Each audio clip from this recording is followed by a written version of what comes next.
HS 2025 English session. তোমাদের আগে আমি প্রোজ থেকে সেশন দিয়েছি, প্রপোজাল থেকে দিয়েছি, আর আজকে দেবো পোয়েম থেকে। তোমাদের 4টি পোয়েম থেকে 4টি প্রশ্ন হয়, যে কোনো 2টি লিখতে হয়। তো আমি 3টে পোয়েমের প্রশ্ন বলছি, তোমাদের 3টে পড়ার দরকার নেই, যে কোনো 2টি পোয়েম যার যেটা ভালো লাগে পড়বে। তোমাদের 2টো পোয়েমের প্রশ্ন রেডি করে গেলেই হবে। প্রথম যেটা বলছি, asleep in the valley. In his side there are 2 red holes. Who is the person refers to here? What do the 2 red holes signify? What attitude of the poet about where is referred to here? Next যে কোয়েশ্চেনটা, his smiles is like an infant's. Whose smiles is referred to here?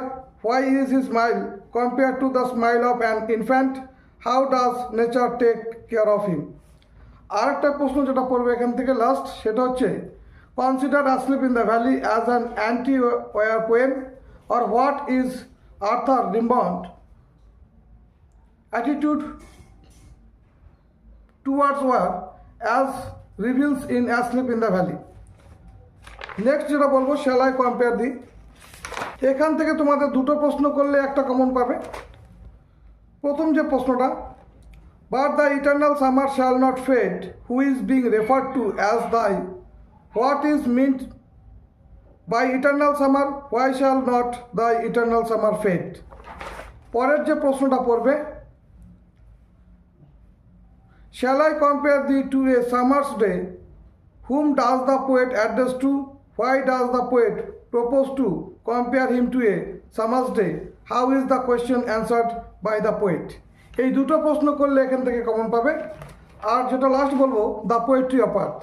এখান থেকে আমি তোমাদের 2টো প্রশ্ন বলবো, এই 2টো প্রশ্ন করলে একটা কমন পাবে।